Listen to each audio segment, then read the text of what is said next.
আজ রমেশের জন্মদিন, চল আমরা যাই। হ্যাঁ চল, তাড়াতাড়ি যেতে হবে, অনেক দূর তো বাড়ি, সামনে আবার বন জঙ্গল আছে। চল শর্টকাটে চলে যাব, তাড়াতাড়ি করে চলে যাব, কোনো অসুবিধা হবে না, দিনে দিনেই পৌঁছে যাব। হ্যাঁ চল, দেখি কত দূর কি যাওয়া যায়, একটু তাড়াতাড়ি পা চালিয়ে চল, কারণ আমাদের আবার ফিরতেও তো হবে। হ্যাঁ হ্যাঁ চল, কোনো অসুবিধা হবে না, আমরা দুজনে তো অন্তরঙ্গ বন্ধু, আমাদের কোনো অসুবিধা হবে না। চল তাড়াতাড়ি চল, তাড়াতাড়ি চল।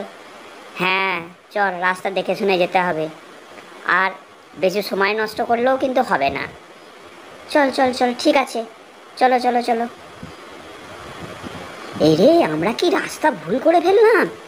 একবারে জঙ্গলের ধারে চলে এসেছি তো, এবার কোন দিকে যাওয়া যায়? কোনো চিন্তা নেই, চল তো। আচ্ছা ঠিক আছে, চল তাড়াতাড়ি পেরিয়ে যাই আমরা, কোনো বিপদ আপদ হলে। তাই তো, কিন্তু কি করা যায়, কোন দিকে যাওয়া যায়, রাস্তাও তো ঠিক চিনতে পারছি না। হ্যাঁ ভাই, কোথায় যাব? চল।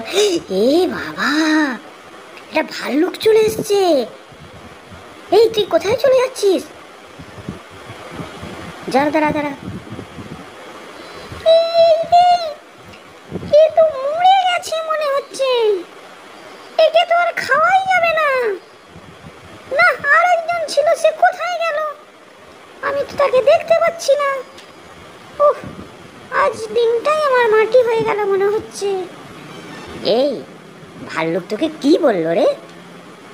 কি আর বলবে, বলল যে বিপদে বন্ধুর সাথ ছেড়ে চলে যায় তাকে কোনোদিন বিশ্বাস করতে নেই। তুই থাক তোর মতো, আমি যাই। তোর মতো বন্ধুকে বিশ্বাস করা মানে বিপদকে ডেকে আনা। আসি বন্ধু। হ্যাঁ, এ কি করলি তুই? আমি তো বুঝতে পারিনি